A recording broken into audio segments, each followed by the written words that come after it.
in the channel. You're live. Hello folks, hello everyone, this is a jam-packed explosion tonight. As always, every single week we bring you everything from the MMO world, everything from news to the roundtable discussion, which will be all later on in the show.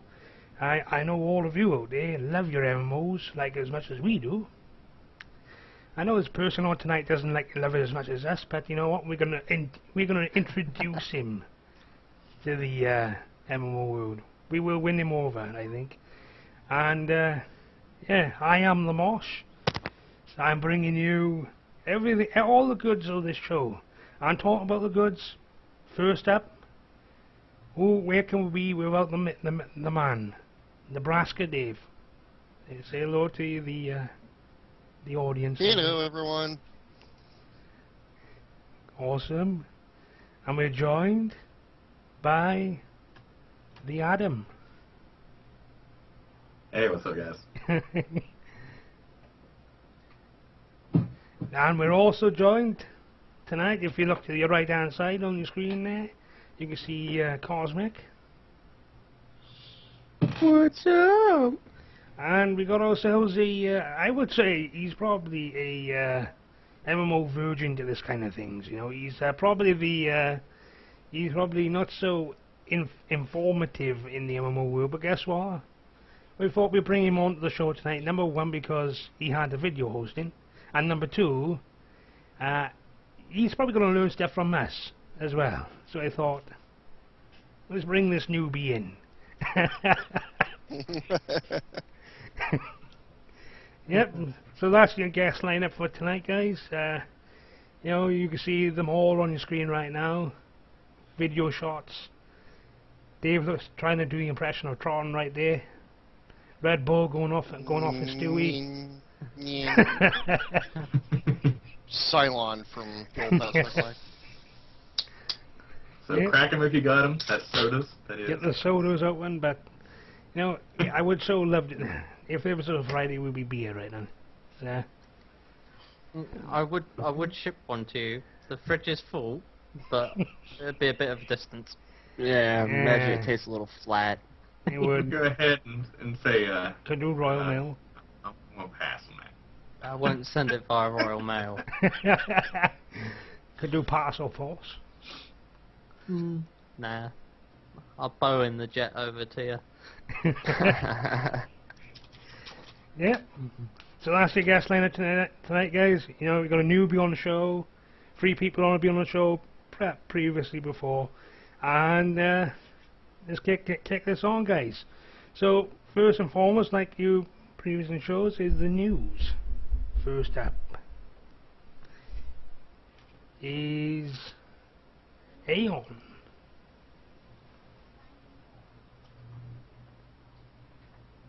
Alright. Are we losing? You still got to be here. I'm here. No, he's there. Okay. Yeah, just reading it. Lost my bearings there for a second, guys. It was yeah, so we got Aeon. I know 2 people been playing Aeon lately. Have you been playing anything?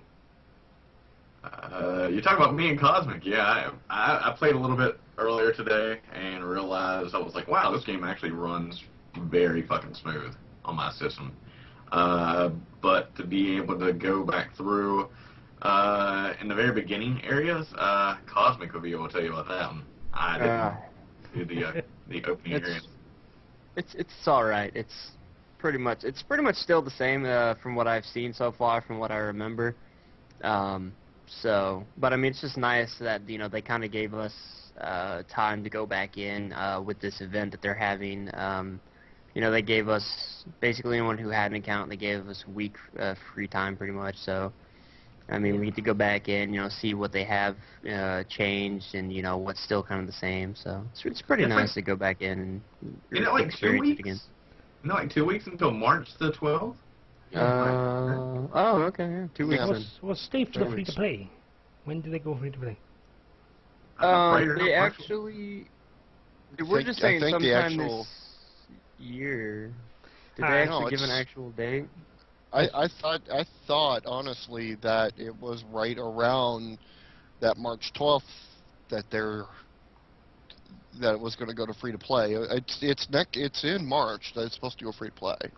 Update on this news website says it was posted 3 hours ago that they were saying like this spring.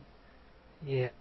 Well, basically what the news is that Aeon's rallying the troops for that begins on February the 27th.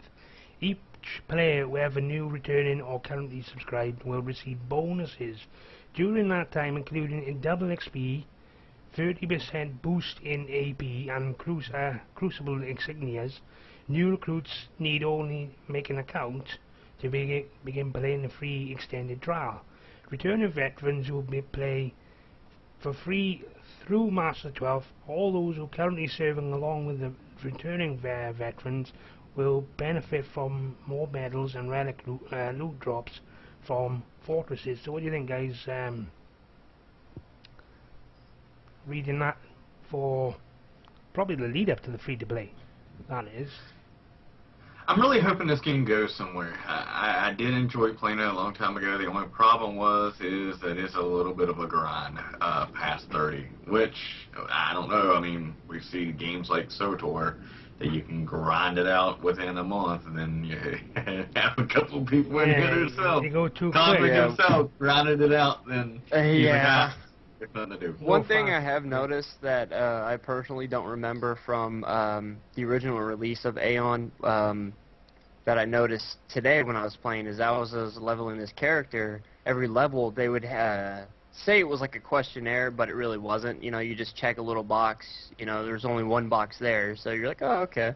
You do that, and you choose an item you want, and they'd give you free stuff. So, you know, I ended up getting some free gear, you know, some weapons and some potions and stuff. So, I mean, that alone, I was just like, I thought, like, instantly, you know, oh, this is, you know, like, something leading up to the whole free-to-play thing. So, there are little things in there that kind of hint off at the whole free-to-play. Yeah, I mean, when you were describing that, it reminded me, I know, like, Perfect World and, let's see, what is it, Jade Dynasty from which is also another Perfect World game, by the way.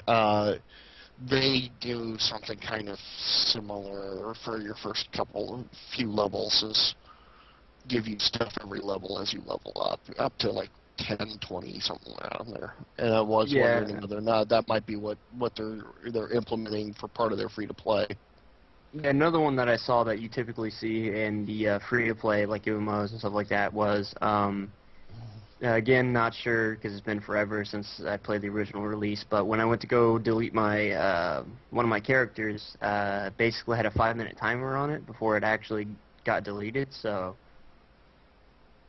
yep. I was like, oh, that reminds me of free-to-play stuff. Oh, nice. Stewie, do you want the newbie to this big area that he's yet to discover? Well, I've seen Aeon before. I've watched my friends play it. It does look a heck of a lot better than World of Warcraft by far.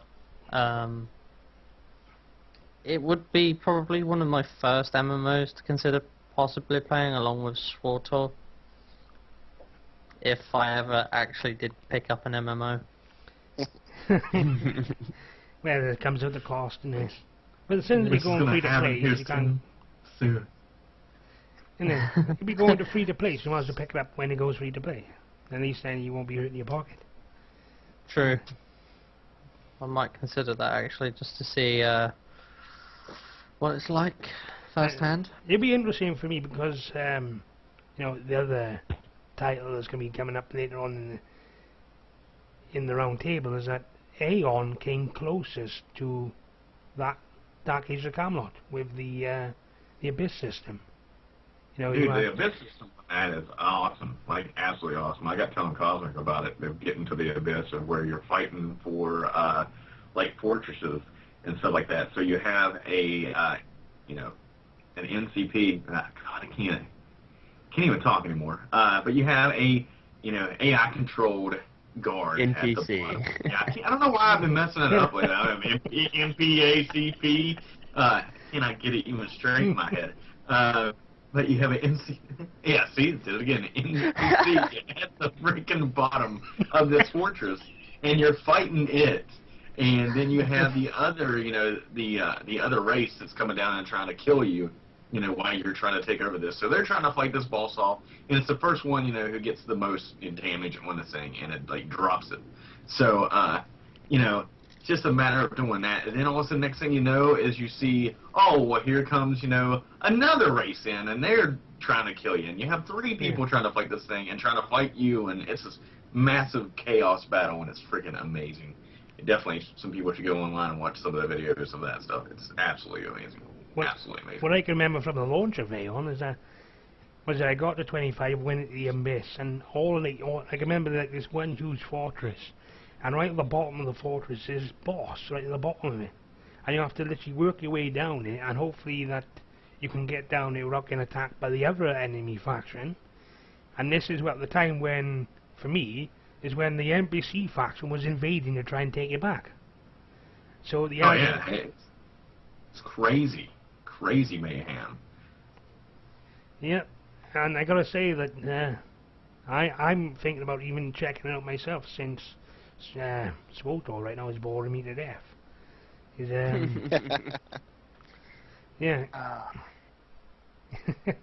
So yeah, moving. As much as I want to love that. Go on.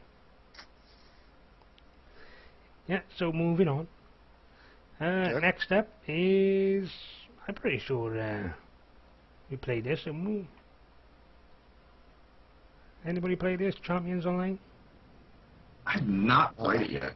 I know Dave has. One moment. He's like, where's it at? Where's it at? He's like, it's here. Just wait for I it. tried playing a little bit of it.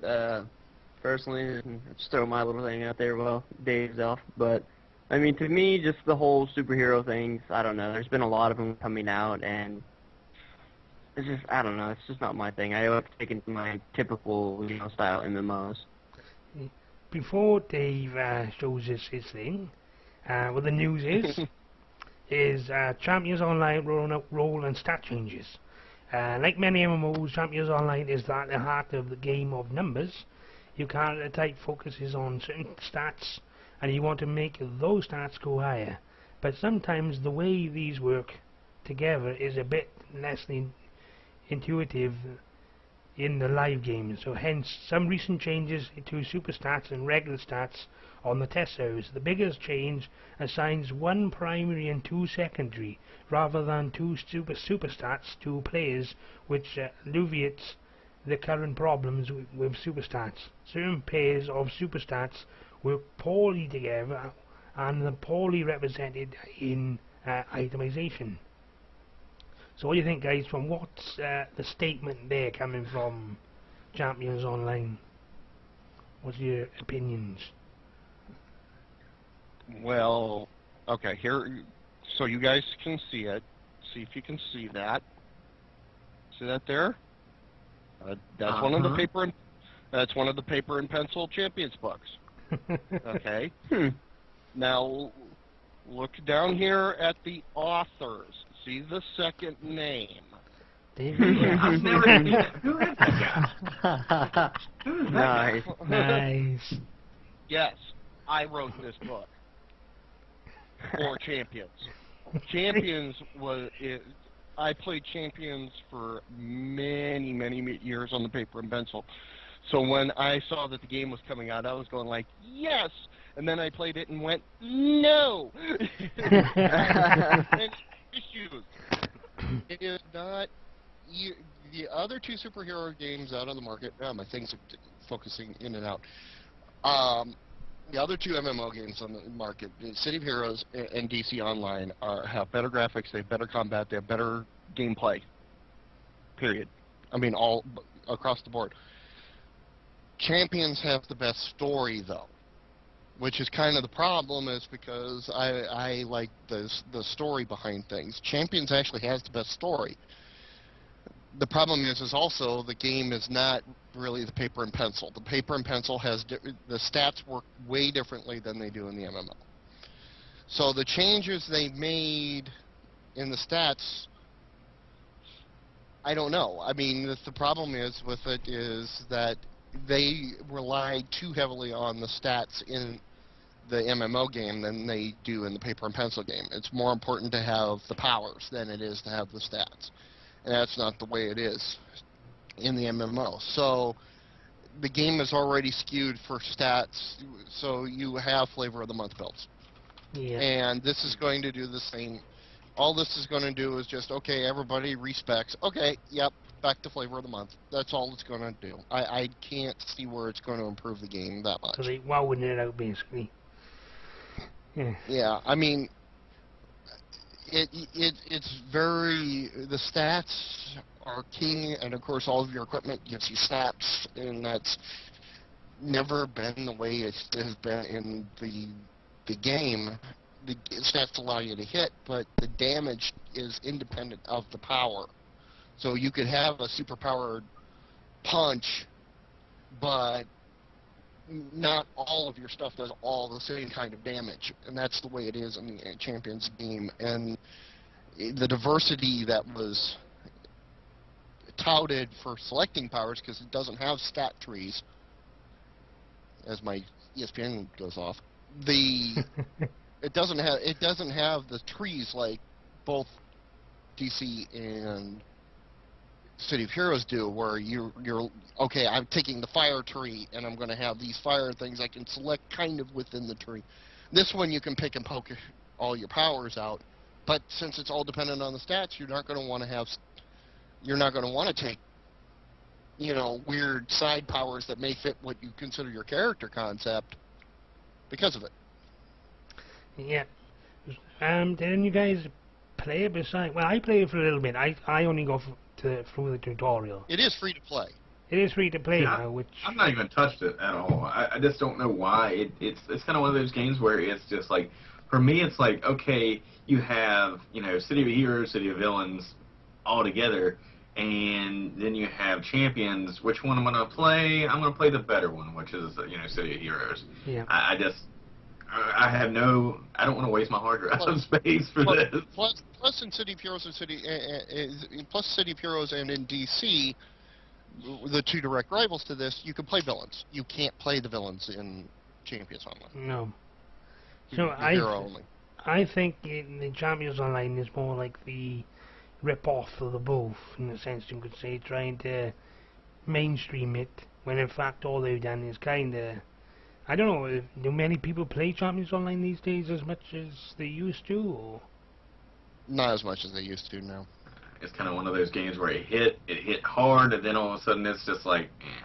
Well, you also have to remember another thing about this game, which a lot of people may not know. It is, of course, it was done originally by Cryptic, and it was the game that they put up just before Star Trek Online. They perfected their game engine using Champions, and then, you know, applied it to Star Trek Online. That was their plan. Now you see how well Star Trek Online is doing compared to this game, which a lot of people are loving Star Trek Online. A lot of people are wanting, you know, a lot of people are sitting there saying, I don't really see anything that I really had to pay for, you know, to enjoy the game. And a lot of games out there, you feel like you have to pay to enjoy the game. So. Yeah. Champions is the same way. You don't have to pay to get anything special. You pay to unlock costume looks, mainly, which is what you do on Star Trek. It's not as big of a deal. Does Star Trek and Champions have a subscription option where, even though you got the free Yes, they do have the subscription. Yes, they have a subscription option. In fact, I have to say that I have a lifetime on Champions, so at any point in time I can go back to Champions. You know, and I played it for a little I while. bought it because I support the game. I mean, come on, I support the game. I got another Yeah. book over here too that's got my name on it. Now my question is, do you have when you pay the lifetime subscription? How much was that originally when you just draw? $100. Just Was it $100. $100 for just and you don't have to ever pay subscription at all? Nope, I'm considered Jesus. subscribed the entire rest of the time. Damn. Yeah. See, I wish more games would do this. I wish SOTOR would do this. Be Yeah, like, I mean, Trek- DC. Star Trek is 200. Yeah, DCUO did it, and I mean it's really awesome because what they do with that is if you buy the lifetime subscription and the game eventually ends up going free to play or whatever, then if you had the lifetime subscription, you still have it, but you're just a lifetime premium like fucking member on it. So you basically still keep that status even when it goes free to play. So you still get all the good perks.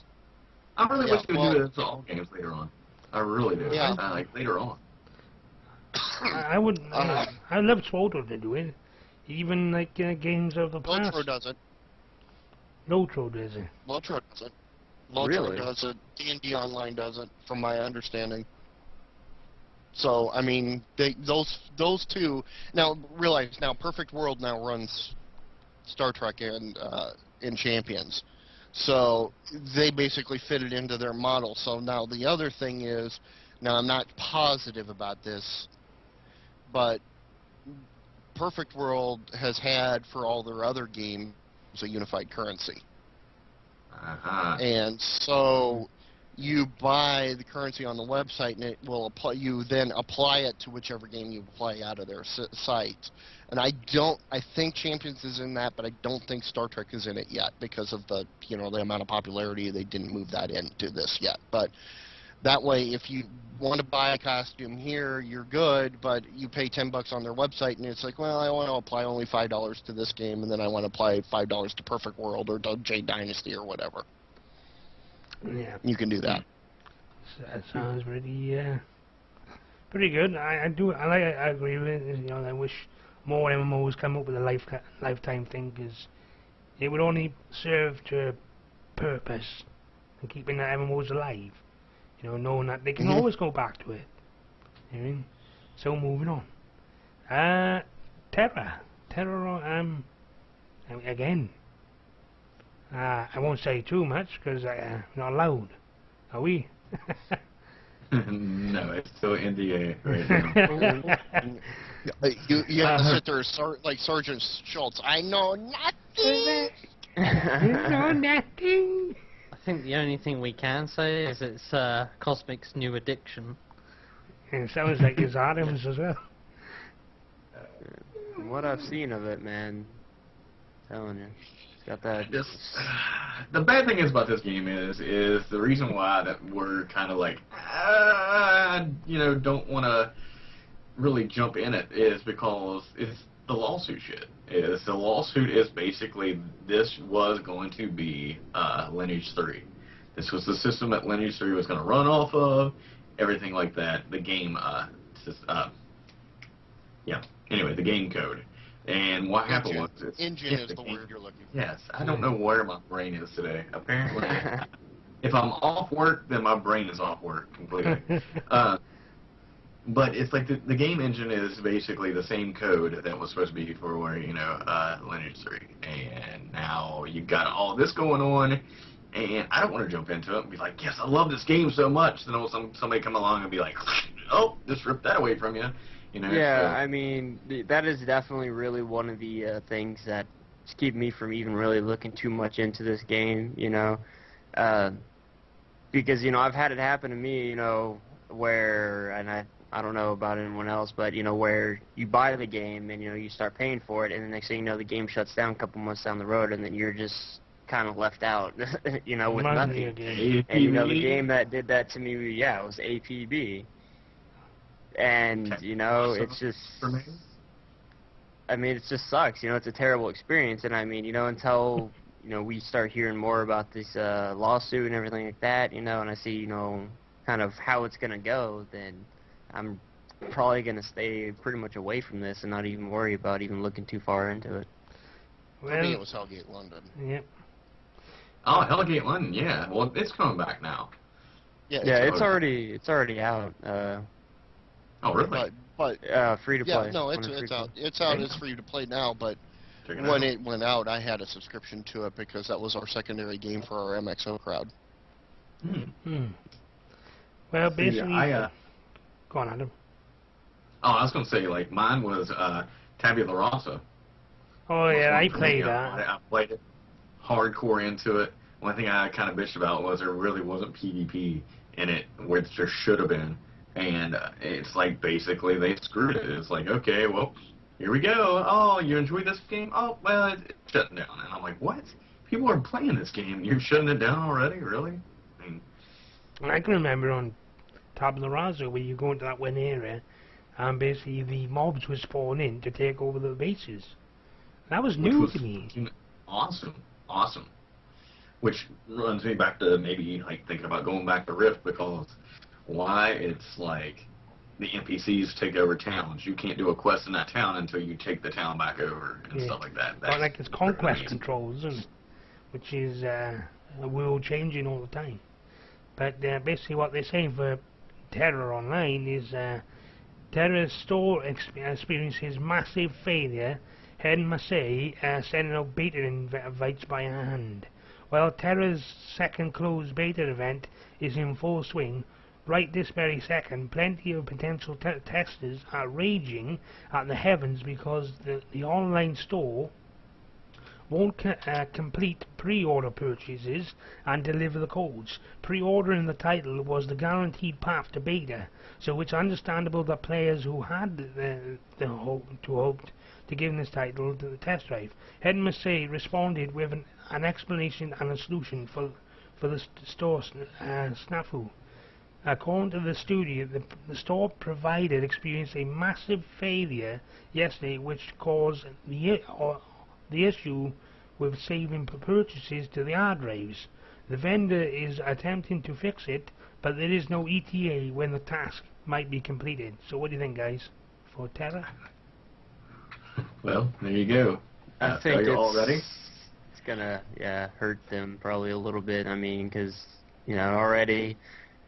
When you advertise it, we're like, all right, yeah, you buy this, and, you get the beta or whatever, and then, people try to pre-order it and, get in the beta and all that, and they pretty much get gypped out of it, I mean, it's really tends to get a lot of people angry and probably, discourage them from wanting to continue forward with trying to get the game, so. Well, the thing is, the lawsuit thing that's going on with them, now this. That's only going to hurt them further, and the game's not even out yet over here or over there, for Europe and America. So this is kind of reminding me of all the fiasco that happened around, like with Age of Conan. When Age of Conan came out, it was things unrelated to the direct gameplay that caused some major issues, and that's what it seems is happening here with Terra, which might curse the game. Yep. I think it's Yeah. I think it's going to bring the end to that game before they know it. Yeah, that and the lawsuit. I mean, which is really sad because from all the videos and screenshots and stuff that I've seen about it, I mean, the combat system for, a pay-to-play game, looks awesome, and, the graphics actually look pretty amazing, too, from what I've seen, so, I mean, it's definitely has a lot of potential in my eyes to be a great MMO, but, it's just all these things, that keep happening to it that could just cripple it before it even really gets up and running, so. Especially the lawsuit. The lawsuit, depending on how much money they get sued, if they people who are suing them are successful, that means less money for those people to use. I think, really, rather than suing them, they should just be like, right, well, you owe us a good percentage of royalty, just to keep the game going.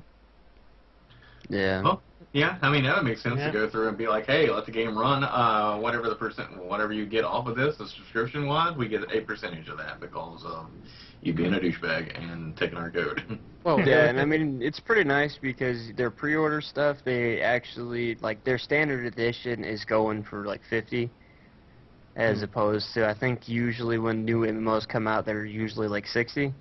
But so you can get their standard edition for 50, and then you can get their collector's edition for 60. So I mean, you look at that, how many people are gonna just be dishing out, for the collector's edition? So they could make, potentially a lot of money off this. So if they do, end up just going the route like, oh yeah, pay us, pretty much some of what you end up making off of it and all that, then I mean, well, you'll very make more profitable money off for- of it rather than a court case.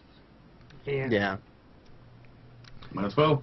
It's a, Yeah. it's a sad thing really with Terra, because it does look like a good game, and I hope it doesn't kill it or kill itself like a lot of these MMOs done lately.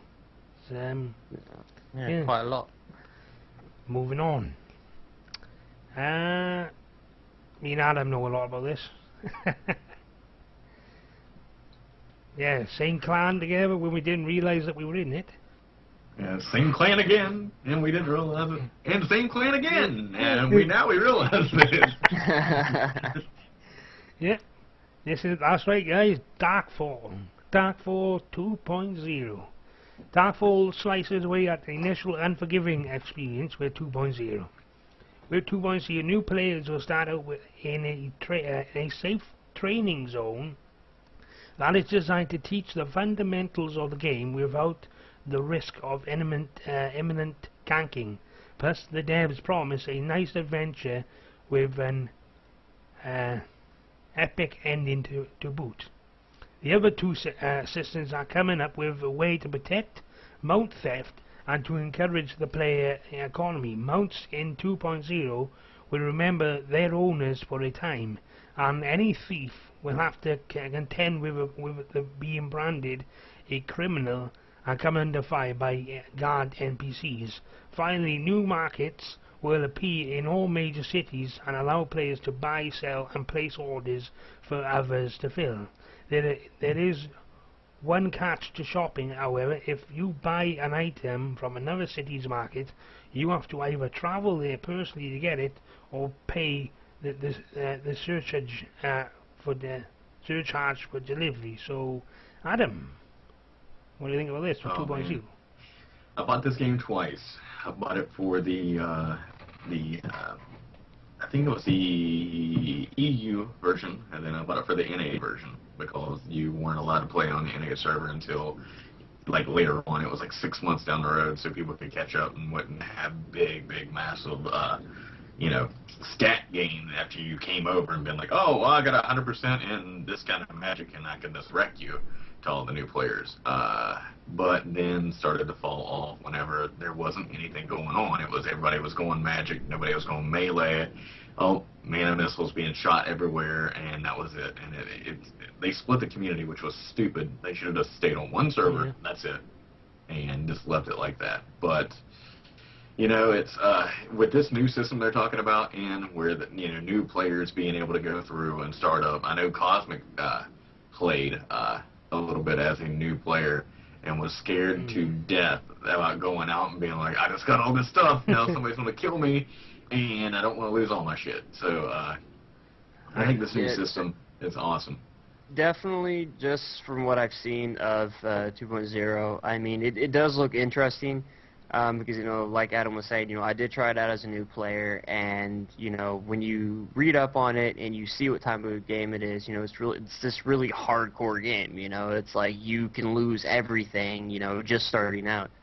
And I think for them, basically, changing it to where you can, it's going to teach new players the fundamentals of the game without having to worry about getting ganked and all your starter stuff stolen and, just being screwed, basically.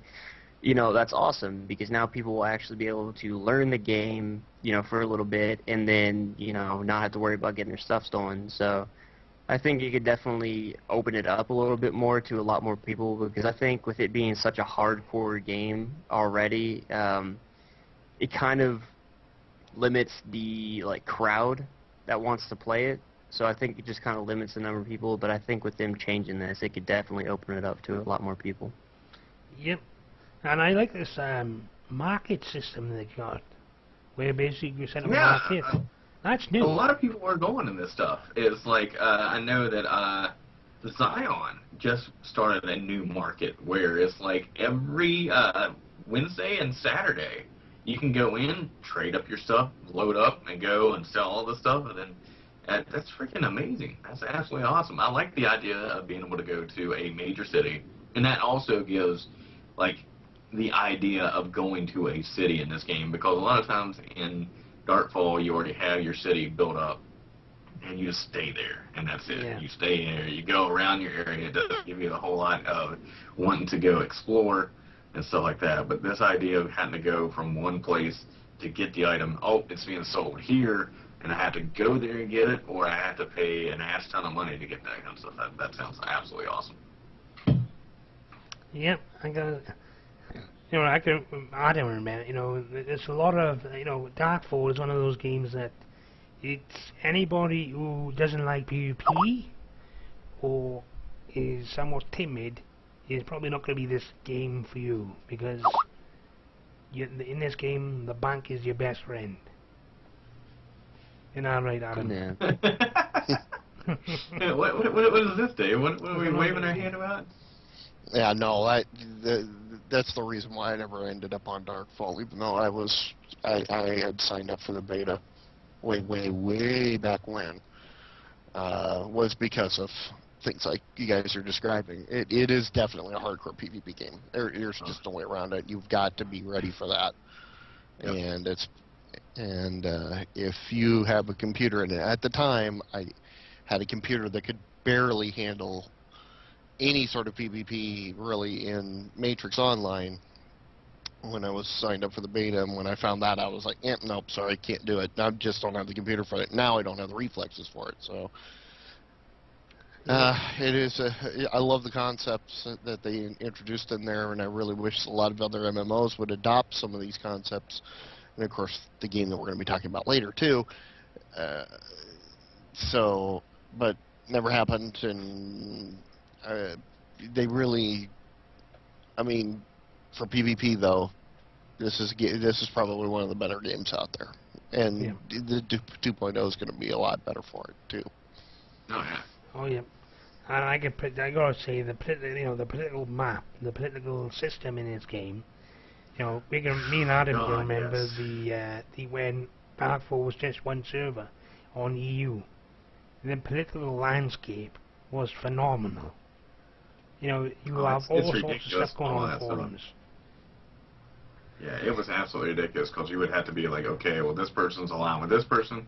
If I kill them, I'm going to piss off this group of people, and I don't want to piss off this group of people, or I don't want to go through and take all their shit. And it's just so much political stuff to that. And that's what we're kind of finding on Zion lately, is that there is like a lot of political stuff going on there. This group is kind of, you know, buddy with this group, and this group wants to help out this group, and you kill one person here and take their shit, somebody else is going to come by and take your shit. So I love the political game in these kind of games, because you have to go through and you have to, it's not like, you know, WoW or anything else like that. You play the game, this is what happens, this is Horde, this is Alliance, you kill the Horde, blah blah. That yeah. kind of stuff. I mean, definitely like these, you know, more robust systems, because it actually does make you think about your actions, you know, before you do them. Whereas, you know, like you're saying, like WoW and all that, you know, has such a kind of, you know, simplistic system to it. You can basically do whatever you want without having to worry about, you know, any kind of,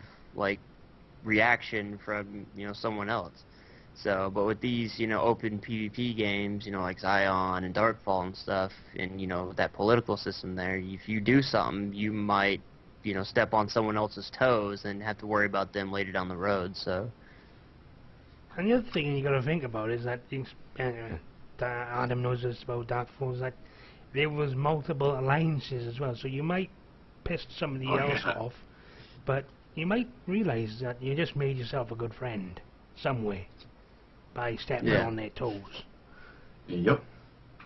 I mean, we did that when we were part of VG. We did that against Hyperion, you know, and then finds out that we're making friends with the goons, which was yeah, that really reminds me of Guild Wars 1 with their guild system that they had, because they actually had alliances on Guild Wars, so you'd have, like, you know, your guild, and you could be allied with, like, all these different guilds. It was pretty awesome. Yep. So moving on talking about Guild Wars. That was actually a pretty good segue of, in Guild Wars you can do this, but now there's Guild Wars 2. It's what I do, man. It's what I do. I set up for the next story. It's my job. He set it up pretty well, I gotta say. And like I said, Guild Wars 2. Guild Wars 2 beta sign-ups pressing on for the millionth sign-up. After an exciting 48 hours, the Guild Wars 2 beta sign-up session left ArenaNet a little less than 10,000 sign-ups short of 1 million. Rather than settling for this already impressive number, the folks at ArenaNet have decided to keep going until they hit the millionth application mark. So what do you think, guys? 1 million sign-ups for beta? I think hopefully this is a game that breaks the mold of subscriptions right here. Because, I mean, from what I'm seeing from this is you buy the game, you don't do a subscription. You get to play the game whenever you want to play it, log into it, don't get burnt out, and being like, oh, I have to play this every day because I'm paying for it. And I really hope that this, takes over completely, takes over. Yeah, I definitely think that this is really impressive, and it really shows, how much of a following, just Guild Wars in general has, because I'm pretty sure a lot of people who signed up have played Guild Wars 1 and enjoyed it, like me, myself. I pretty much, when I heard that they were taking sign-ups, I was like, oh god, we got signing up, because, that, and, anyone who's new and hasn't played Guild Wars 2, they start seeing all the stuff, like Adam was saying, you basically buy the game, you don't have to pay a monthly subscription, which is the same way they had the first one set up. You just bought the expansions, that was it. That, and, if you look at all these videos and stuff like that have come out, especially after, I think it was like a week ago or something like that, they had a press beta weekend, and all this new information and videos started coming out after that, they allowed the press to do. So, I've seen, they got a faster PvP, their faster combat system, that, and, just the way they basically take questing. They've redone a lot of their stuff and improved it. And, they have some pretty unique things in there that I think really pull a lot of people in. Yep. And talking about Guild Wars 2, all of us right now, you can see on the screen, guys, we're all members of Blacklisted, which we forgot to advertise at the beginning of the show, guys.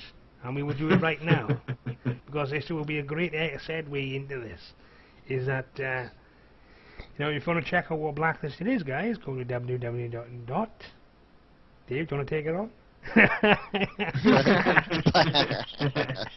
blacklistedgaming.org, and we have our new website up and our new forums up. So, oh, sweet! I have not got to check that out yet. Yep, there's a brand new theme to the forums. Thanks to Peanut Fox, he created us a new theme. There's in there, guys. You're happy to go yourself and apply right now. There's a Guild Wars. We got ourselves a Guild Wars 2 section in there. So anybody's interested in Guild Wars 2 and want to join Blacklisted, go and say hi and play. Simple way to play, guys. Pretty easy. Oh my, I like this. Website looks amazing. Mad props to Peanut for definitely setting that up. And I mean, he even has the Blacklisted Twitter thing right there, so the whole feed. So you can just simply go to the website and boom, right there you're on the Blacklisted Twitter. So I don't see any Zion in there underneath games. I don't see any bikini pics, Kima. Oh man. Yeah. Yeah, but talking, Guild Wars 2 is that I'm pretty sure, I'm looking forward to it. Especially the skills system is looking phenomenal. You know what I mean? Yeah. What's really getting me about it that I thought was really impressive was, one, is their improved combat system. They made it, faster, so it's not as slow as the first one was. That, and the way they're changing, your leveling and you're fighting your mobs, between land and water is very impressive, because you go from land into water, your entire skill bar changes, and then, like, if you're fighting a mob underwater, you pull them up onto land, their abilities that they use completely change. Like in one of the videos that they actually released themselves was they went in the water, they were fighting this, like, monster, don't even know what the hell it was, but they pulled it up on land and it started breathing fire. And I was like, wow, that is really impressive that they can have that, you know, robust of a combat system with just a mob. That would make sense if you think about it, because the mob's not going to be able to breathe fire in water.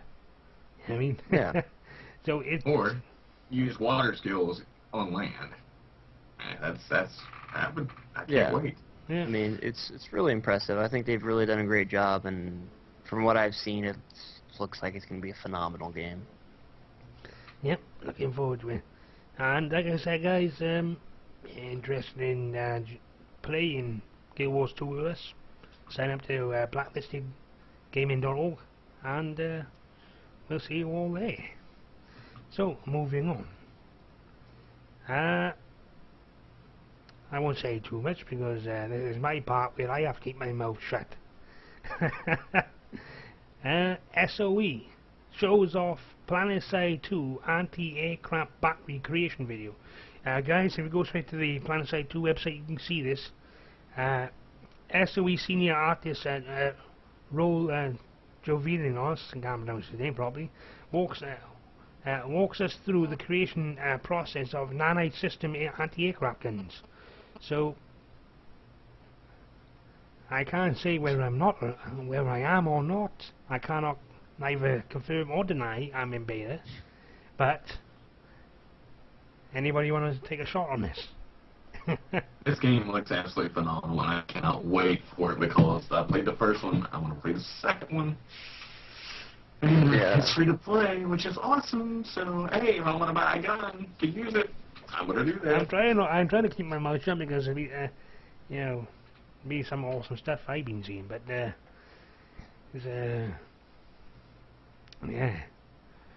I gotta say, since you know, the thing is, see, since they're showing the anti-aircraft gun, I can say a little bit about that.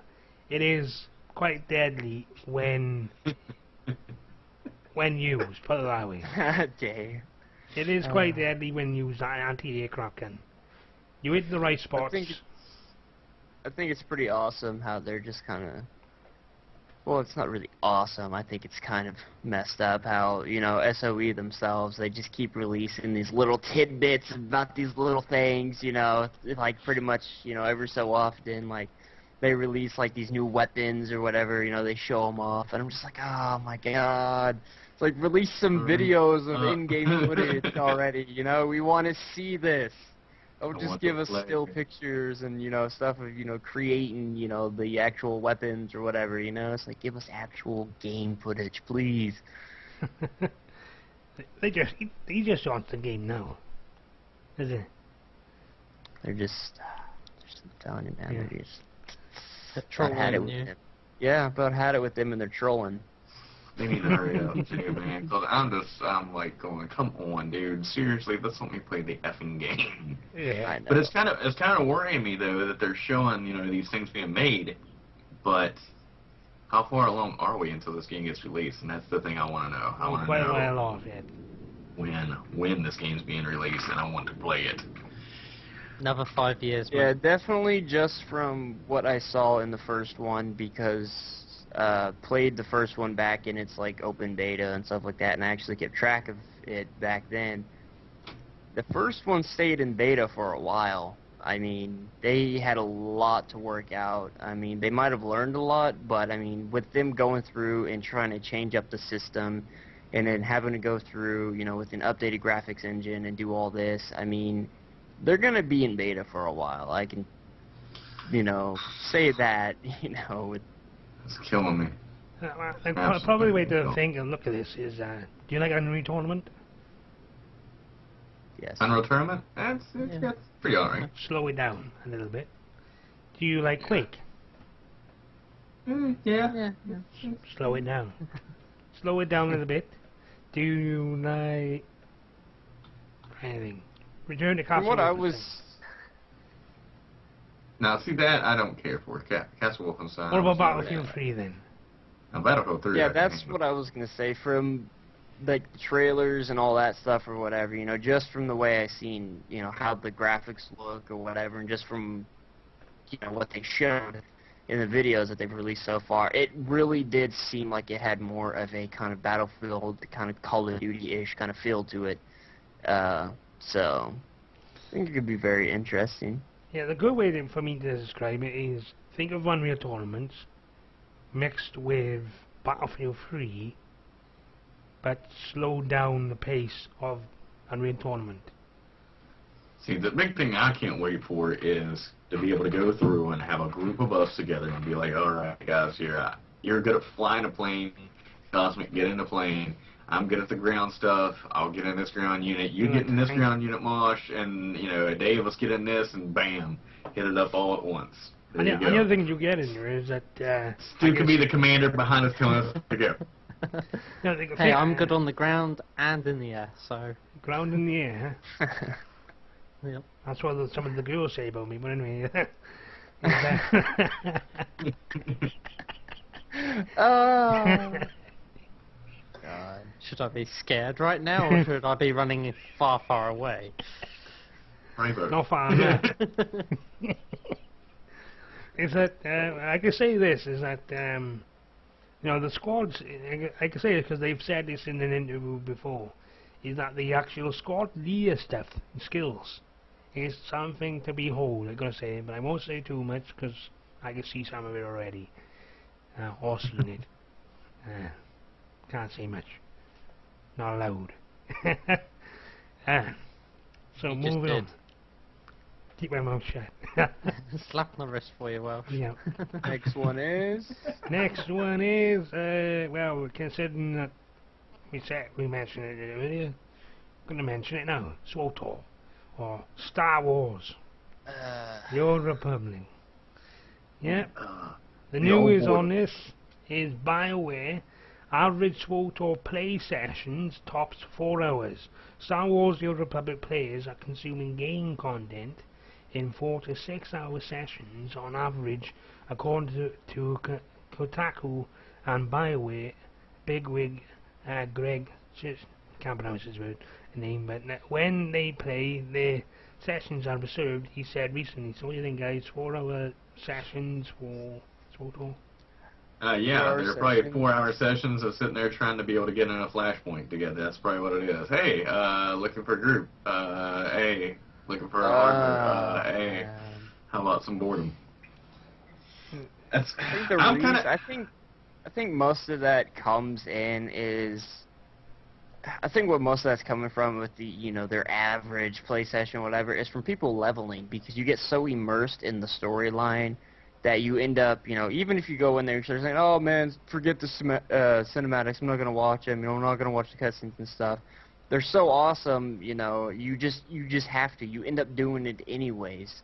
So you end up taking that extra time to go through these quests to just watch the cutscenes and stuff. So I think that's where they're getting most of their numbers from.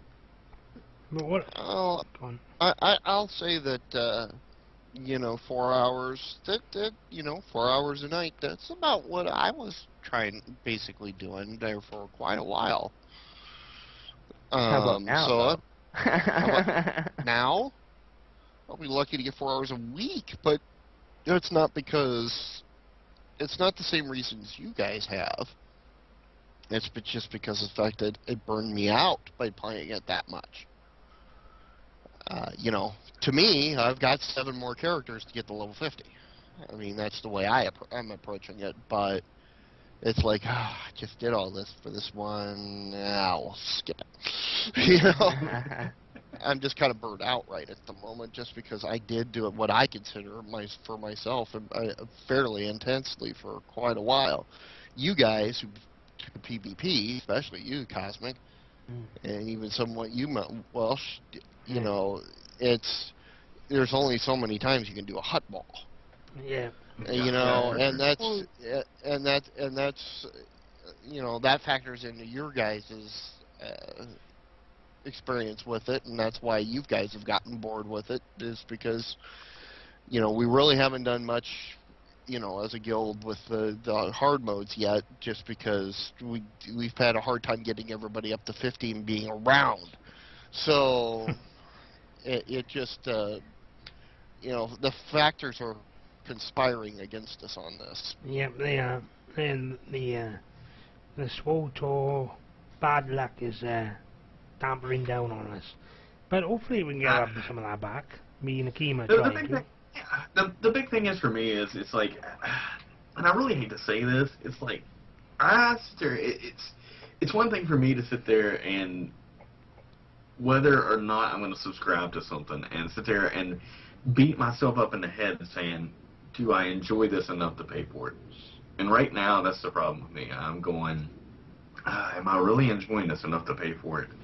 And I was going to unsubscribe the other night, and then all of a sudden, before I could, all of a sudden, next thing I know, I looked on my credit card, and it's like, thank you for subscribing for another month. And I'm like, what the hell? Oh, shit. I didn't realize that I did that. So, I went through, you know, Been there, done that, got the T-shirt. Yeah, and I'm like, been resubscribed for another 6 months. Yeah, and I'm like, you know, I'm going to give it some more time, give it another chance, go through and do some stuff here. If I can get the guys in the house to do things of actually playing together. But the problem is that we've all got, you know, Twisted Metal right now, we're trying to play together, which is fucking horrible right now, trying to link up, which I think they fixed a little bit today. But got that, I'm in the Starhawk beta for that. I'm in some other betas I can't discuss. Probably about 4 right now, 4 different betas that I'm in right now trying to check out. And it's just, I'm overwhelmed with games right now. I mean, hell, I've even got this bitch right here, Gamefly. I've got it, and I haven't even popped that disc in yet to even play. It's just, I've got way too many games on my plate right now. And I just don't know if I'm which one you play or want to play enough. That's the thing. I mean, that's the thing. I think the answer for the PvE side for SWTOR is to improve the damn looking for group system. Oh yeah, that's absolutely horrible. They need to sort that out because they need to just go ahead and just go, you know, pat WoW on the back and say, congratulations, you set up an awesome system for your stuff. Now, can we borrow that? Because that's pretty much what they need to do. Bad, really bad. The thing is, you know, when I said prior to SWTOR, I said this, you know, I hope they don't bring a Dungeon and Finder in. Because I don't want this to turn into a cross-server thing where you lose that server relationship between everybody in there. Because you remember on WoW, before they brought the cross-server stuff in, you can always remember who the next person was on your server. Mm-hmm. Whereas when I brought it in, you lost that flavour. Now with this, it's kind you of gotta find you got that you team up well with these people or not. Yeah, on SWTOR they kind of got it, but the looking for group system is actually diabolical. They need to improve it so that it can look for classes on your server. So since it's only server based, then they need to improve it so that it can integrate all the 50s on it, or all certain levels for these different types of flashpoints. Because otherwise, what's the point of using a chat when a lot of people are not even on the fleet? You know what I mean? Mm-hmm. Yeah. So to me, I think that they really need to, if they want to save SWTOR, they need to get in it real quick and fast and sort the damn bugs out. That's one thing as well. Which Cosmic, you know, ranting and raving about the damn bug with the loading screens. Yeah. The problem they're going to run into with this is actually twofold. One, I mean, you're going to keep the Star Wars fan base. I mean, that's what a majority of the Star Trek fan base, online fan is, the original fans. You're going to keep them no matter what you do. Your real gamers are going to drift away, and it's no fault of their own.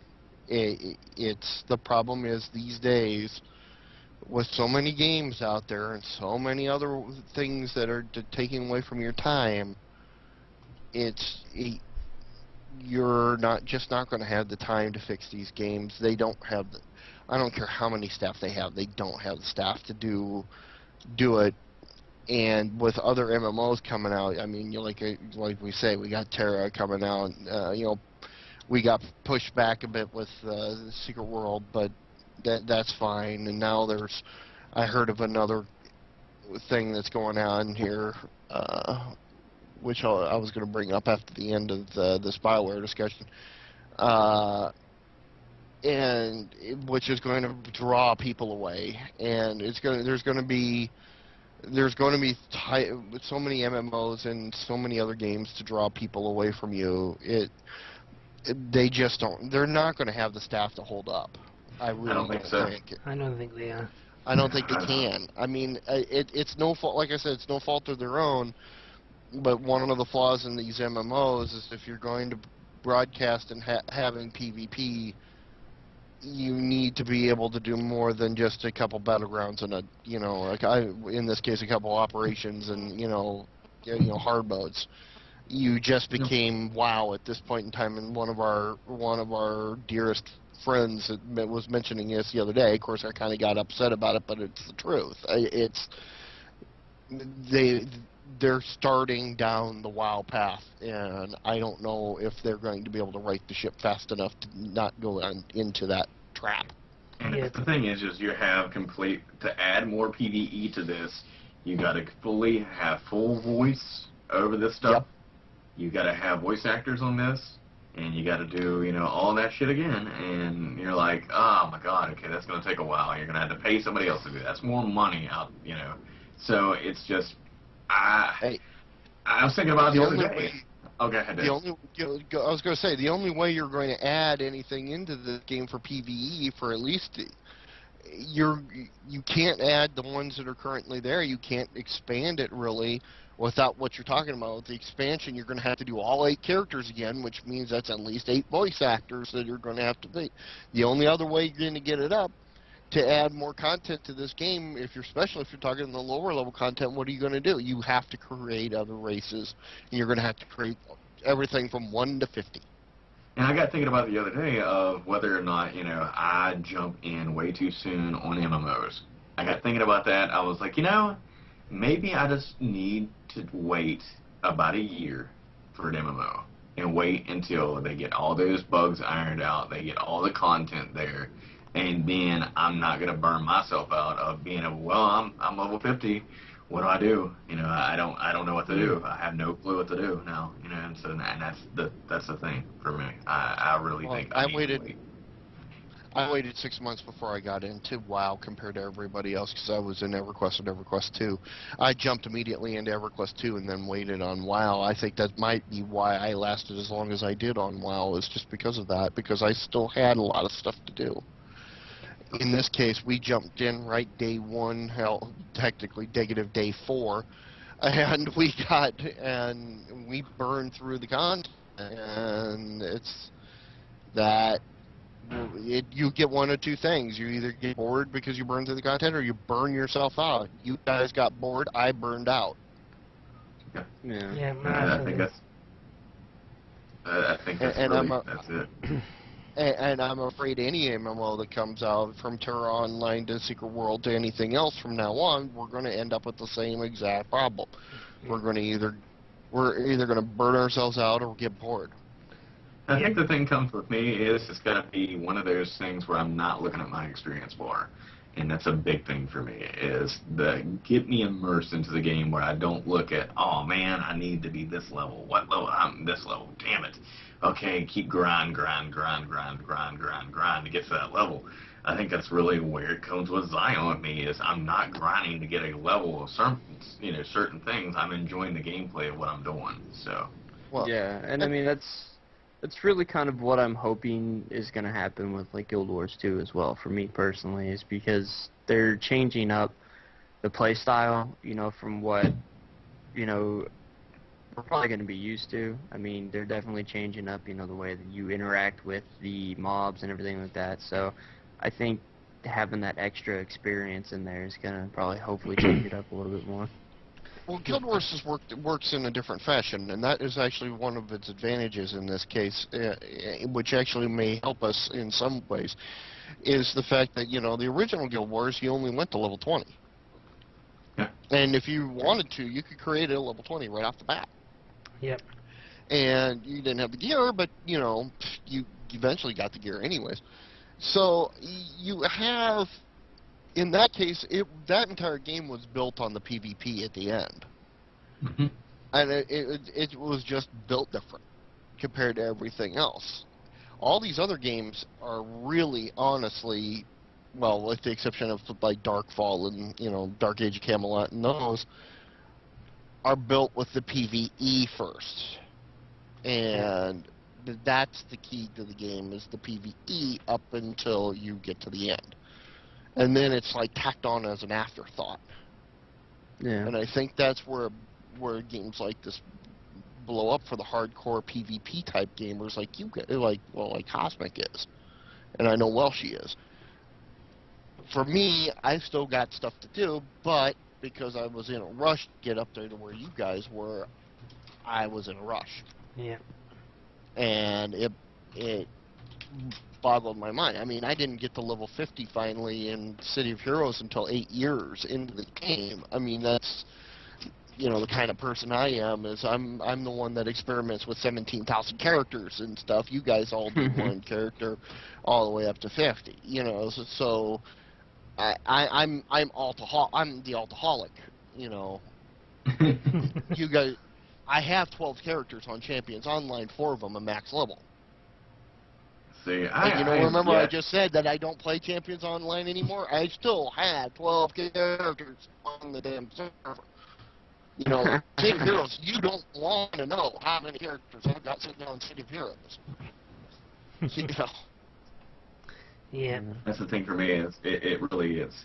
It's one of those things where I want to enjoy the in-game content.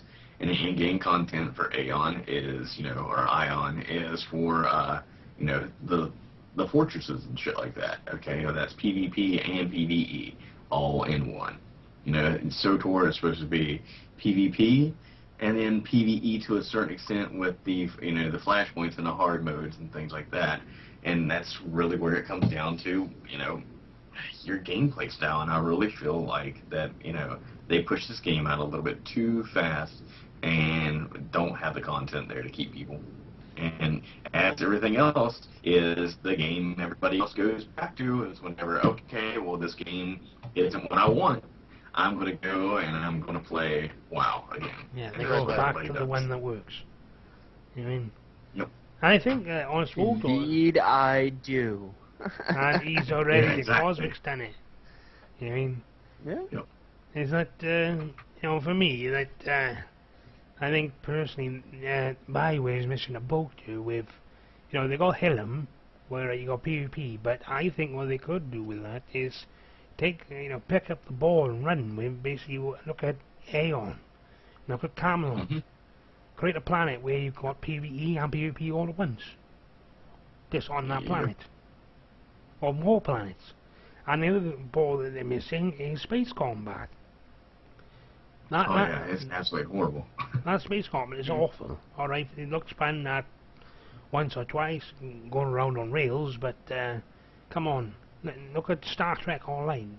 I can go around in my spaceship wherever the fuck I want. So you know what I mean? So I just think that they need to look at the game and think there's a lot more to be done with this game, and they need to hurry up and get it done before this king. Before they kill it. Yeah. Otherwise EA is going to be on Bioware's back for wondering why on earth there's such a subscription drop and why their stocks are falling. So EA ain't going to be happy. Oh no, they will be really mad. Yep. So, looks like we've got Dave doing something. I think it's time for commercial break, I think. All right. Well, I'll go ahead. You want me to hit it? Yep. So after this commercial break, guys, we'll be hitting the main segment of the show. So see you after this. Commercial. And if you still hear us right now, you're a turd because you have ad blocker on, or you got some kind of thing that. or the system isn't working right. And then that would be JTV's thing or Twitch, shall we say, it's fault. So it's all your fault, Twitch, not us. Alright, and we're back. And We're back. Yep. So guys, yep, we're back. All of us back. Stewie's off doing something. We got Dave back with us. Stewie's there with his Battlefield 3 jacket, is it? Is that jacket? Battlefield 3? Yep. Yeah. Let me zip it up. Yeah, and basically guys, we are a part of the show where we are on the round table. For those that are new, don't know what the damn round table is, this is basically what it is, guys. The round table is that we take a MMO aspect, or whatever it is within the MMO world, whether it be guilds, PvE, PvP, whatever it is, or a game title, we'll take it, we will pick it out, dissect it, pros, cons, works, does it work, does it not, whatever. We'll take it and we'll throw it out to you, and then we'll say to you guys, buy it, try it, or bin it. So tonight's one is an old favourite of mine, I'm gonna say. One of my all-time favourites. Not just because of how old it is and because of nostalgia, but because it was the one game that brought RVR in. And those who are wondering what RVR is, anybody want to know who answer it? Who wants to say it? What, RVR? Realm versus Realm? Realm versus Realm. And what was the first game to bring it in? Which was, I think this game called Dark Age of Camelot, which Yeah. needs to come out with a part 2. Gosh. I think that's an answer to all the MMO problems, isn't it? Dark Age of Camelot 2. Yeah, go waste your time on Warhammer Online and make it the old Warhammer Online, not the new crap. But no, we'll go back and take it back to the old style, like, which makes no damn sense at all. I don't understand that, but yeah. Yeah, and I gotta say that, you know, to bring us into this, I thought I'll show us a video. Now, this is straight off YouTube, you know, this is some gameplay footage, and we'll talk about what we can see through Dark Age of Camelot, and we'll begin this video. So, if you can look right here, now for people who don't know what Dark Age of Camelot, it's basically around the time of King Arthur. And you have Albion, which is Britain, Hibernia, which is Ireland, and Midgard being Scandinavia, Norway and Sweden. Hence the round table. Round table. The round table discussion of the round table. Yep. Which is, So, you guys ever play this? Dark Age of Camelot? I played it. I don't know if Dave, Cosmic, Stu played. I did not. Oh, You missed your gem there, I gotta say. Hang on, This- be right back. absolutely awesome. Absolutely awesome. Yeah, I really I, didn't start getting into the whole MMO scene. Honestly, like, WoW was really my first MMO, so. You know, the problem was with me is at this point in time when it came out, I already was on 2 MMOs, and I didn't want to go to a third. Really? Which MMOs were you on? Let me see.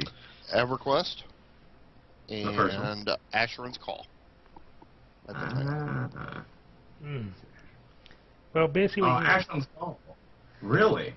See, Yep. I played 2, which was big flop. Because it was the game that I was like, I saw videos of it, and Asheron's Call was like, oh, you can rebuild the world and stuff like that. And all of a sudden I was like, this is awesome, you can build in the world and make anything that you want to make. And it didn't happen that way. It was totally lies all around, completely. so what do you guys think of the creation beer? You came in on there with, I think you picked Midgard, and remember Midgard, it basically would be like a Minotaur. Yeah, I love the fact that it goes through the lore of, you know, each area of going through, you know, this is the lore of this, and this is the lore of this, you know, and Celtic lore and stuff like that. It's absolutely Yeah. awesome. And then, you know, you got into the PvP part of it, of taking over fortresses and towers and things like that that actually mattered, which was just amazing, absolutely amazing. And then, And you know, you have all that battling, which is the quests are awesome too, and it's like one of the first games that ever like kind of linked mobs together. Like Yeah. you would hit one mob and they would be in a group and they'd all come at you. Come And I after remember you like, and- oh yeah, I messed up so hardcore. There was this stuff by the stream, and I was like, all right, I'm gonna pick one, hit that one, and then I'm gonna go get the other ones. And I had the UO ideas and the EverQuest ideas in my head, and I'm going, all right, I'm gonna go hit that one guy, take him out, bring the other ones back in later on. Then all of a sudden I hit one, they all came at me, and I'm like, oh shit, I have no clue what to do. I gotta run, get out of here. So, Yeah, if you're looking at the graphics for you now, even, what is it, 10, 11 years? How Yeah. long is this game? It seems like a decade. it's been a while, and it's went through 2 graphical updates. The first, it looked like EverQuest, the first EverQuest. It kind of looked like that when it first came out. And then after this, it's absolutely awesome. Yeah, you know, when And I do gotta say, one thing I do like about these the older MMOs and stuff is they seem to have a lot more choices with like races and stuff like that. I mean, where nowadays you're starting to get into it where they're kind of limited it down to like you got like 2 or 3 races, you know, Exactly. and all that, and it's just like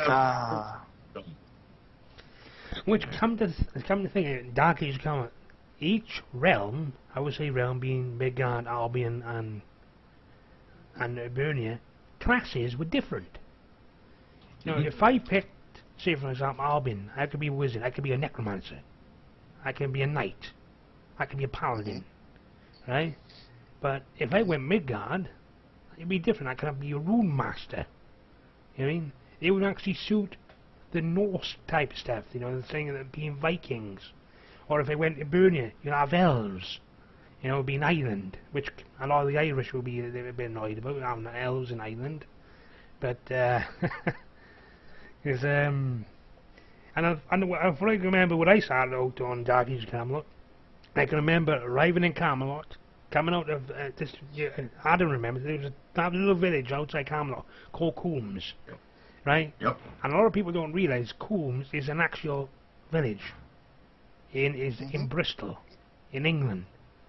And then basically if you go north, actually back into Camelot and you go north, and you've got this big hill, and then basically you take a left and you follow a road, and then you take a left again, and then basically where that takes you is a place in Wales. And all the mobs are all named after Welsh names, Celtic names, and the actual areas are named after Wales. So what they've done is actually looked at the Arthurian law for Albion and implemented it. They've done the same for Ebernia. By far one of the best combat systems that I've played in a long time. Even though it was, you know, hitting 1, 2, 3, 4, you know, that kind of button hitting, I guess you could say. But it was absolutely amazing. You had to actually think about what the hell you were doing. You know, it's like, I can remember, you know, the RVR is what this game rides off.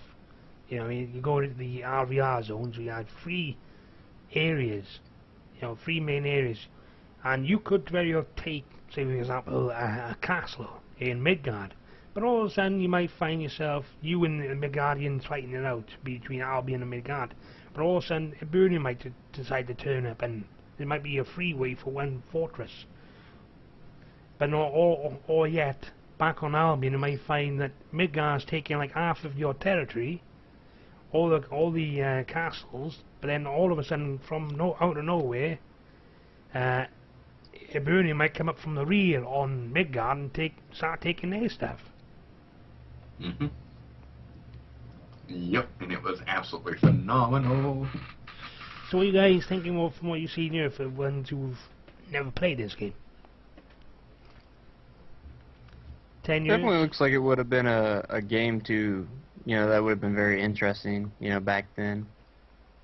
I mean, I do hate the fact that, you know, WoW was, you know, my first MMO or whatever, you know. I mean, I really wish I could have got into the, you know, older MMOs and stuff before, you know, to actually kind of witness them and see how much the actual, you know, genre has come along and changed, so. I'm waiting for the next the next generation of MMOs is where it's action based, of you actually targeting and actually going through and have to worry about hitting stuff around you, your group, your friends, all that stuff, and not just be like, I'm swinging a sword and I'm hitting you, but I'm not really hitting you and stuff like that. Because, I mean, that's why I'm kind of hoping for Terra, right now, because it has that system in it, and, as far as pay-to-play goes, it's, so far, from what I know, it's the first pay-to-play game to actually implement that system, So, I mean, for the pay-to-play market, if Terra succeeds, and it can, stay alive, it could actually, have potential to push that into, more MMOs that come out. I mean, I know, Dragon's Nest and Vindictus have done it with, the free-to-play, so... I'm just waiting for the real to play. To me, the answer to the problem with MMOs is Dark Age of Camelot 2. They just need to take this and upgrade the graphics. That's all they need. Yeah, if they just upgrade the graphics on it, I'd be set. That's all they need, because I hate waiting for a game, though. That's the problem. Is I hate waiting for a game. And they announced Dark Ages of Camelot 2. I'm losing my mind. Because I hate waiting for Guild Wars 2. Guild Wars 2. The thing is, like games like WoW, for example, took a lot of their aspects from EverQuest and Dark Age of Camelot. You know what I mean? Yeah. Well, back then, if you look at that, the UI was pretty basic. This is before WoW simplified it. You know what I mean? But even then, it doesn't look. You can use it, you can manage it. I mean, nothing fancy. But for what, a 10 years old game, 11, 12 years old game, doesn't still look too bad, considering where we was on. Yeah, it doesn't look too bad. Yeah, for what it was back in the day, dude, it was awesome. Absolutely awesome. Yeah, to this day, I still wish that I would have kept playing, and not wasted my time with all these other ones. Yeah, a lot of these older games still got, you got these new MMOs coming out, and they seem to forget that these older ones still keep doing things that these new ones are not. You know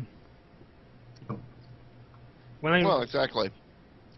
And to be honest, they had to dumb down the game. I think they've had to dumb down the games because of our wonderful education system. Kids can't handle them.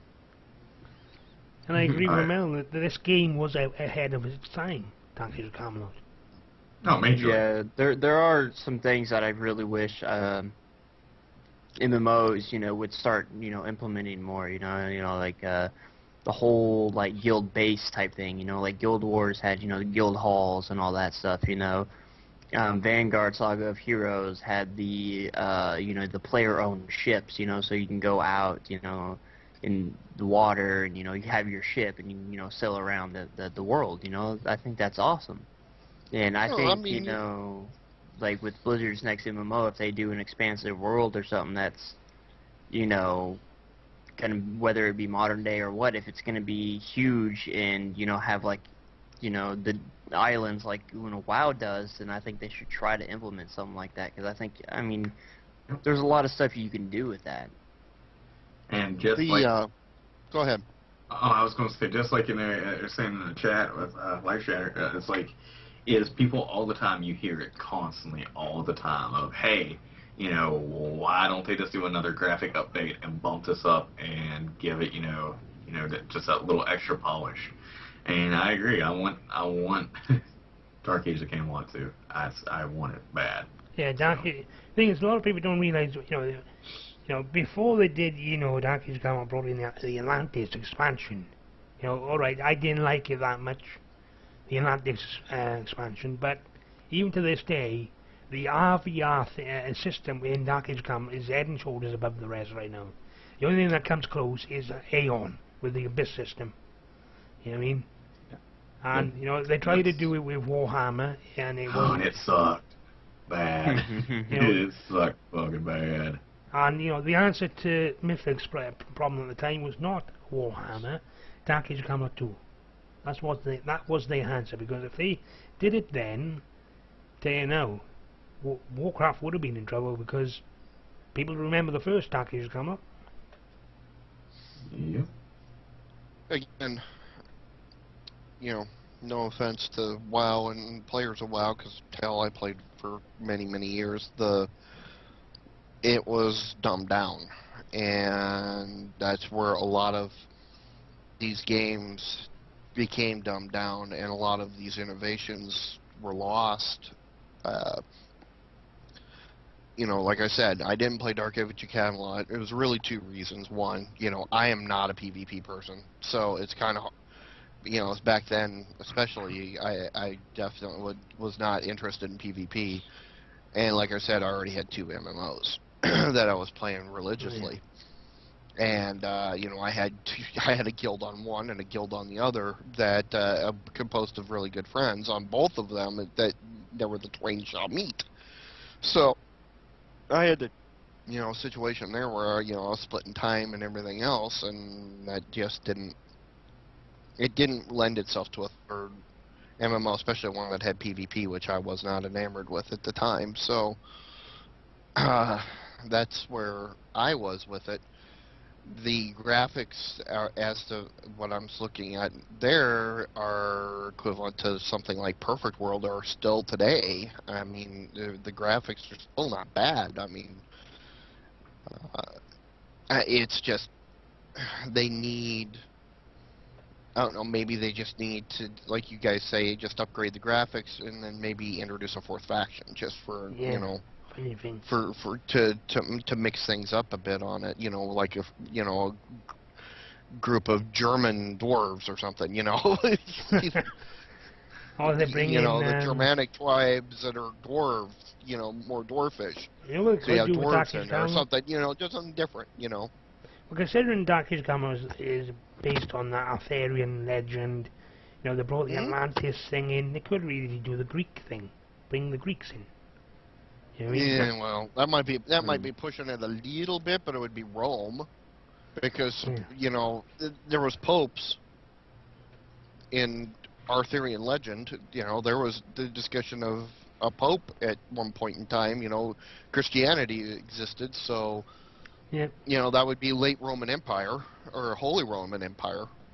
Yep, they can easily do the Romans, bring them in. The ending of the Roman Empire coming in. So. Or well, like I said, it would be either the ending of the Roman Empire or the beginnings of Charlemagne. Yeah. He's that. The other thing is, as well, Dark Age Camelot did have a PvE thing as well. That I can remember when they brought the Minotaur expansion in. The Minotaur and the dungeon for that was. Today, people will look at that and think, that's old. Why do you want to play that? But back in this time, it was phenomenal. I was playing my Necromancer for PvE, because Necromancer, I'll give you a great example. If I take Cosmic, there was this castle area, and basically it was all these undead mobs there, and I can take him at level 5. I be max level, and I can boost him in levels. I just take him up, put him back in the corner. I just round up all the mobs. Me as a necromancer, I just bring a wizard with me, and we just knock down all these mobs, and he'd be 5 up to 25 in about 1 hour's worth of grinding. Yeah, I think with nowadays MMOs, I mean, they're just having trouble, with all these newer MMOs that have come out, the past year or whatever. I mean, I think their main problems have been is they've just had a lot of trouble actually keeping their players entertained. And I mean, Dave brought up WoW earlier,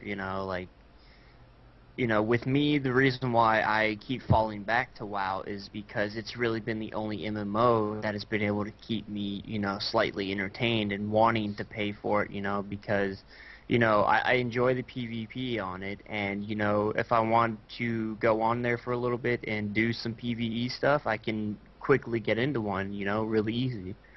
So, I mean, that's why I keep going back to it. And, it makes me feel like, hey, I can pay my $15 a month for this, and be all right with it because, there's stuff I can get on. If I want to get on there real quick, do something, I can do it quick and not have to spend, 30 to, like, an hour or whatever, trying to find a group for an instance. So. Well, the other thing with Dark Age of Camelot as well is that, in comparison to WoW, is that you can be easy and well to get into a PvP match or a battleground. But Dark Age of Camelot was the same. If the moment I go into a Realms area, I bet you money it won't take me 10 minutes until I'd be fighting someone. Oh yeah, because there was many times that I actually went into a realm area that I didn't realize I was actually stepping into it. I was going over and I was like, all of a sudden, the next thing I knew, well, I'm in this, I'm good, I'll be fine.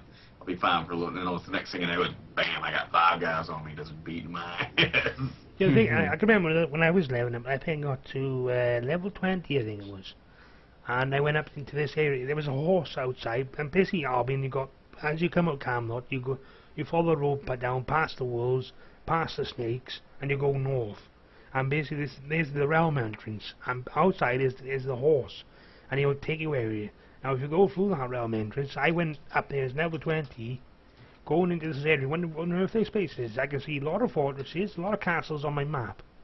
But I just wondered what these were. So I just went across, and this higher level comes out of nowhere, it beats my ass, and all of a sudden I find myself spawning at the nearest castle, and I think, what's going on here? And all of a sudden I can see like a lot of these reds, like, what's these red tiles?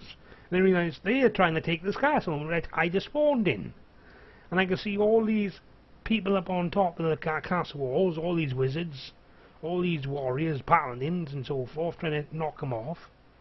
And the funny thing is there was a lot of spell effects coming off those wizards. Oh, tons of stuff, man. There's so many. Yeah. Oh, gosh, that's got me wanting to fucking push for Aeon so bad, because I remember now. Oh, man, so much awesomeness is happening. So much, worrying about the NPC. Now I can finally get my brain out of my ass and say that, which the NPCs, and also worrying about the NPC faction that's coming, plus fighting off other people and stuff like that. Gosh, just epicness. I was talking about that. I remember. I'm pretty sure the people who used to play Dark Age remember this. Is that when they brought the Minotaur expansion in, sometimes in the realm area, the Minotaur would actually come out and mess it up with people as well. So you'd actually go in once the other faction trying to take a fortress. You would just come out of nowhere and actually flank someone from behind, and all you can see is the enemy getting killed. One thing that I've kind of been noticing stuff is like you guys are, talking about these stories, especially Welsh. Welsh was talking about, that basically the castle siege, thing. And with those kinds of experiences, I think, back then, the reason why these games were really able to capture a lot of, people into it and keep them entertained was because of interactions like that could get people so immersed in the game that it seems like nowadays developers just scratch them out. Like you look at the free-to-play games, you don't see really immersive situations like that. Whereas you look at the free-to-play games, you see these kind of things more often in free-to-play games than you do pay-to-play, which, I mean, it kind of sucks. I mean, I don't understand why they would take those out. Yeah. I think it's because mainly they worry about, whether the graphics are too nice or aren't good enough, or certain aspects of the game aren't up to the standards they want it to be, and they're not really putting themselves in the position of the player. They need to be able to look as the player and say, oh, well, this needs to be better, and, how can we make this game more immersive? That's a lot of games. It's not just MMOs, it's FPSs as well, that are doing that same thing, where there are bits of the game that just don't feel right. Don't feel it. Especially the long-term MMO players, they always remember the old days where these new MMOs coming out and not capturing what we used to feel for these games. You know what I mean? That's why we're jumping from MMO to MMO, because it's not captured the sweet spot. Mm. You know what I mean? You're trying to find that one that reminds me of, I remember the time when we did this, and remember that one time in this MMO, and I think that's really what it is. I think that everybody's trying to go back to that. And That's so hard to find. yeah, I think that's what. go on. Sorry, I think that's why everyone after a while goes back to World of Warcraft, because they can capture that moment over and over again. Yep. Yeah. Not as good as the first time, but they'll still be able to redo. the same Yeah, I mean, things. everyone has, that one, MMO that they can keep referring back to, like, I know Adam and, Welch, and, you guys, refer back to, Darkfall, every now and then, about, experiences you had, and I mean, that's awesome. And nowadays, I'm really, like, you're looking at these free-to-play games that are, coming out, like, this year and stuff like that, and they seem to have a lot more, quality put into the actual play experience than some of these, pay-to-play ones. So, I don't know. Me, personally, my just personal opinion is that we might see, more free-to-plays, or I hope we do, so that way, they can worry about the quality instead of worrying about just trying to, like, oh my god, this is going to be pay-to-play, we have to bring these graphics in, or whatever. Yeah. That's the problem. Is I think a lot of companies are focusing way too much on the graphics of stuff, and they don't realize, games like WoW don't have the graphics, but they have the gameplay, and that's the thing. The graphics, the sound, don't get me wrong. I do like what Star Wars did with the sound, but I think they overemphasized the sound too much, Yep. and they lost some of the gameplay in the process. And to me, what's going to keep me in a game is the gameplay. Yeah. That's why I bought Skyrim. Oh my god, what wonderful graphics. I hate the gameplay. I'm not playing it because of that. Yeah, I'm not going to even bother to play it because it frustrates me. DC Universe Online, an MMO. Awesome graphics. You can't, for a superhero game, it's got the best graphics.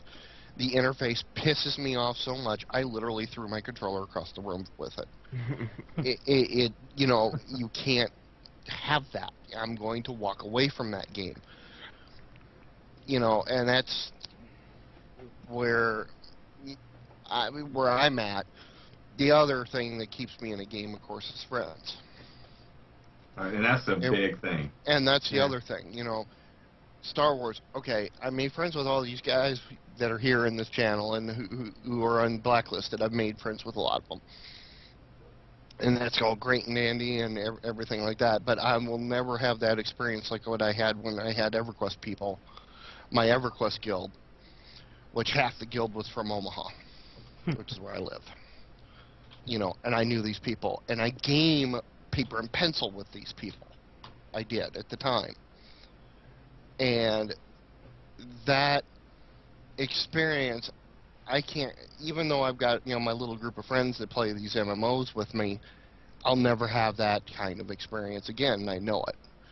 So I'm always looking for something like that in that kind of experience. This is kind of as much a promo video for Blacklisted, but because you guys have helped out with that, and that's why I'm sticking around as much as I am. I think when these other games, especially Guild Wars 2 and especially Secret World, because that's the two games we're focusing on now. We have been focusing on Star Wars, and we're still trying, but let's be honest, we've got a guild of 90-plus people, and how many of them are playing Star Wars? 20. Yep.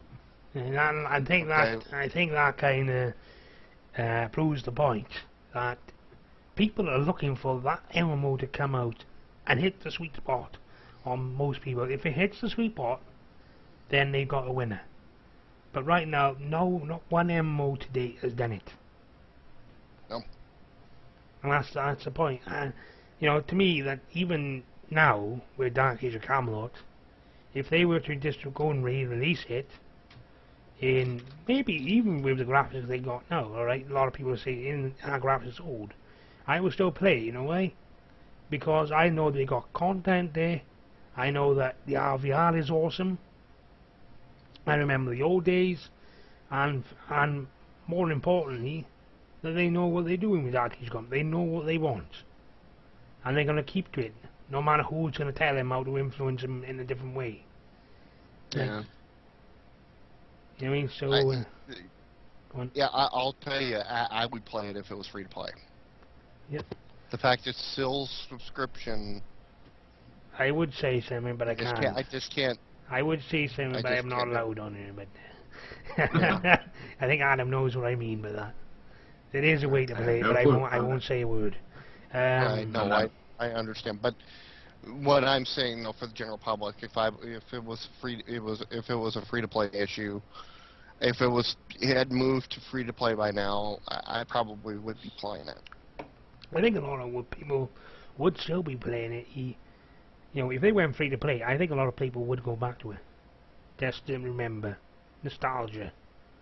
You know what I mean? Yeah, I mean, you Nostalgia's look a lot. at, you know, you got EverQuest 1 and 2, I believe. I believe the first one went free to play, but I mean, you know, they just It pretty much happened, recently. I don't think it has quite yet, but it's coming. Yeah, I mean, so you know, they're pretty much, you know, going free to play, you know, after like 7, you know, plus years.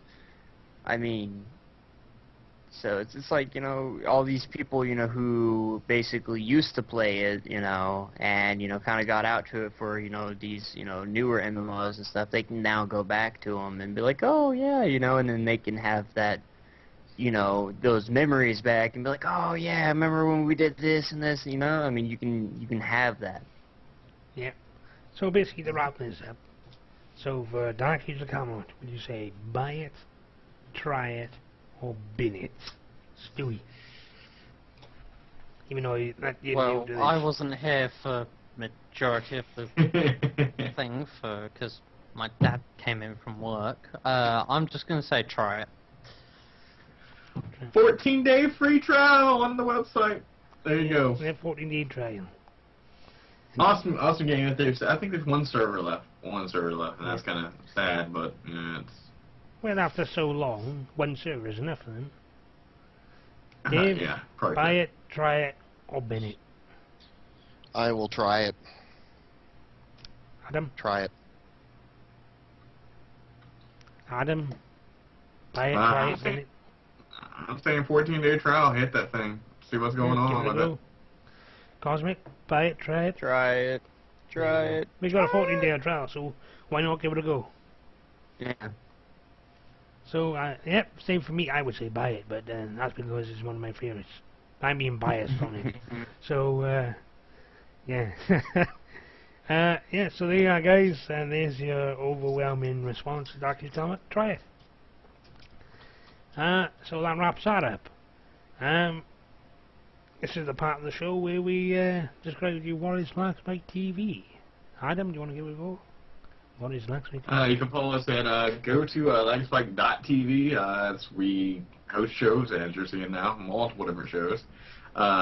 Starting some couple new shows up. And so, yeah, there you go. Follow us on Twitter, twitter.com/lagspike_TV, and also on Facebook, facebook.com/lagspiketv.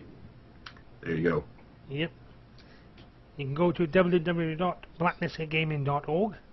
I got it right that thing. Yep. I Yeah, got it. next time. But Snap Cosmic. you know, just for repeating sake, Dave, you can do it as well. Blacklistedgaming.org, and then also the Twitter is blacklistedtwit. Yep. That's You the blacklisted twit, you. I know. You were a twit. Archive though. Yep. Those a lovely twit.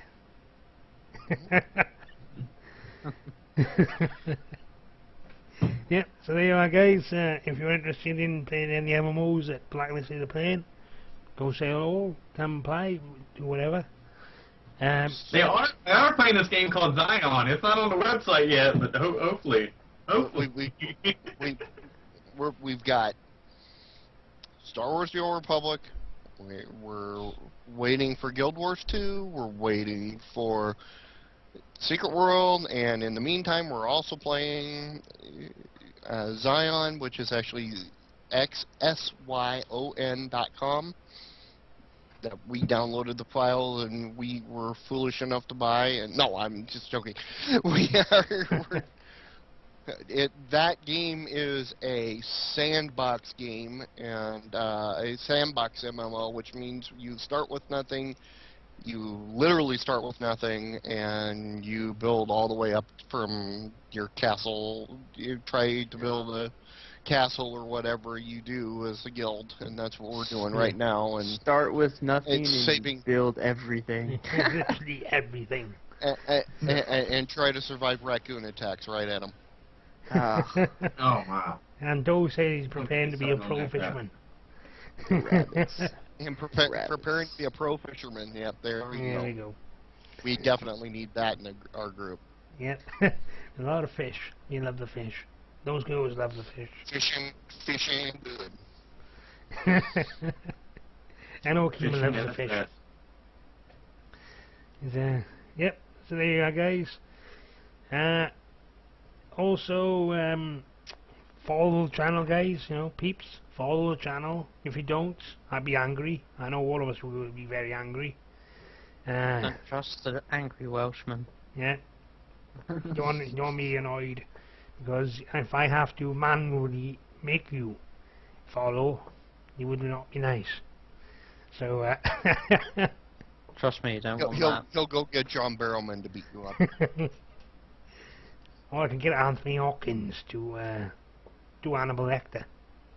Oh, fuck that. I could get Christian Bale to do whatever. Go Batman on your ass, Batman, right? Yeah.